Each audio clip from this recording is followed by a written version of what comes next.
Isomers दो होता है, ज्योमेट्रिकल आइसोमेरिज्म और optical isomerism. Geometrical isomerism it arises due to restricted system, यानी GI due to CC, cis और ट्रांस। बेसिकली ए same है तो सिस, ए सामने है तो ट्रांस।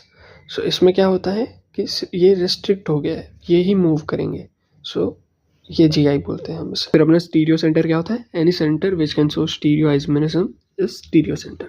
फिर ईज एंड नोमेनक्लेचर क्या होता है कि हम इसमें रैंक देते हैं 1 and 2 on basis of CIP rules, यानी जिसका higher atomic number better the rank, यानी 1। If atomic number is same then consider atomic number of element attached to it, 3 elements. Okay, higher isotope तो better rank, double bond तो 2 sigma bond, triple bond तो 3 sigma bond. So after giving ranks condition यही होगी कि या 1 1 सामने है या फिर 1 1 अपोजिट है। So 1 1 सामने साथ में है तो हम Z बोलेंगे यानी टुगेदर, और 1 1 अपोजिट है तो हम बोलेंगे E यानी opposite. And cis trans isomers are diastereo isomers. Z मतलब 1 1 साथ में, E मतलब 1 1 अपोजिट, एंड cis trans यानी डायस्टीरियोमर्स। एक चीज़ आती है सिन एंड एंटी। सिन में क्या होता है, H और OH सेम साइड में तो सिन, एंटी यानी H और OH अपोजिट साइड पे।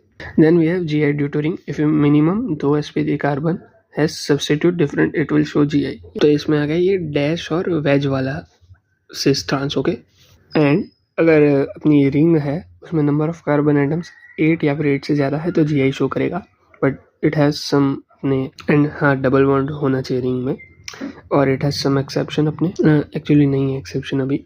सो फर्स्ट सिस ट्रांस कंडीशन तो C है, तो ये दोनों A है ना, इसकी लेंथ L होती है, और ट्रांस में इसकी लेंथ L2 होती है। तो अगर L1 is not equals to L2 तो कंडीशन है ये सिस ट्रांस की। ओके, अब हम देखेंगे GI due to alkenes which are cumulated alkenes, यानी C डबल बॉन्ड ऐसे जाता जाता। सो जैसे ये भी है, ये C डबल बॉन्ड C है तो ये PX बॉन्ड बनाएगा, ये PY ऐसे आड़ा बनाएगा, और ये और भी ऐसे अलग हो जाए। नंबर ऑफ एटम्स अगर ऑड होंगे अलीन में तो atoms at the bond end are not in same plane, and L1 is equals to L2 in odd, so no GI for odd allenes. Calculation of number of GIs when alkene has dissimilar ends, तो number of GI 2 की power n है, n stereo centre होता है, and अपना when alkene has similar ends तो अगर n even है तो GI 2 की पावर n-1 प्लस 2 की पावर n/2-1 हो जाएगा।